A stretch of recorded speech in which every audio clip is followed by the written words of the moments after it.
Guys, good morning.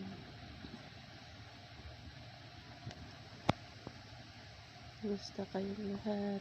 Nandito ako ngayon. Not feeling well.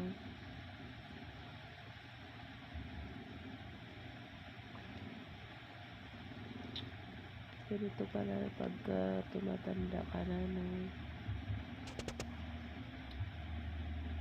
Hirap ka rin makatulog. Tapos maaga ka rin nagigising.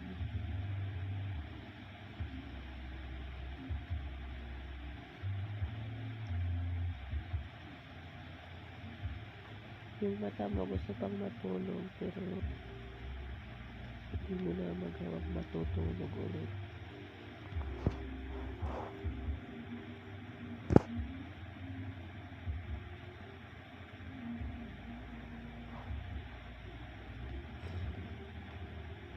Barado yung ilong ko.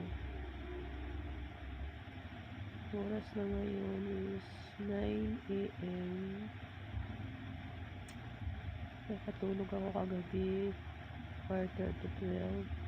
Tapos nagising ako ng 6 o'clock. Okay, dahil wala namang pasok dito, tinatamad pa akong bumangon.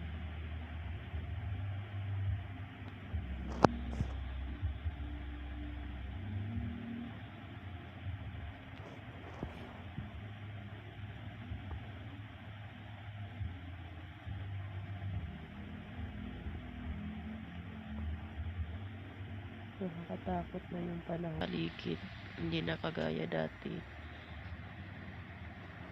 Nung si Duterte pa yung president, kahit na ginagabi ka sa daan, naglalakad, hindi ka natatakot kasi alam mo safe. Ngayon, kahit nasa loob ka na ng bahay, kung nakakarinig ka lang ng asong nag-iingay sa labas, nakakatakot. Nakakatakot na yung panahon. Marami nang nangyayari sa paligid. Marami na naman adik.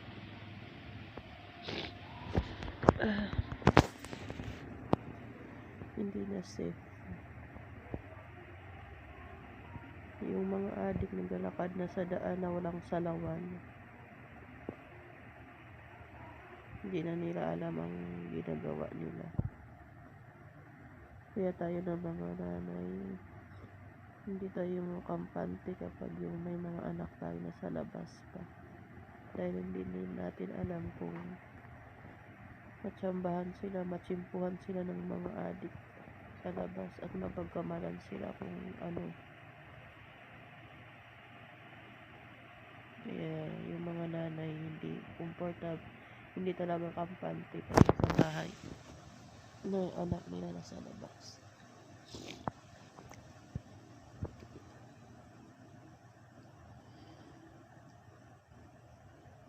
Gusto ko pang matulog, kaya lang di na umuulirat ko, hindi na nakakatulog.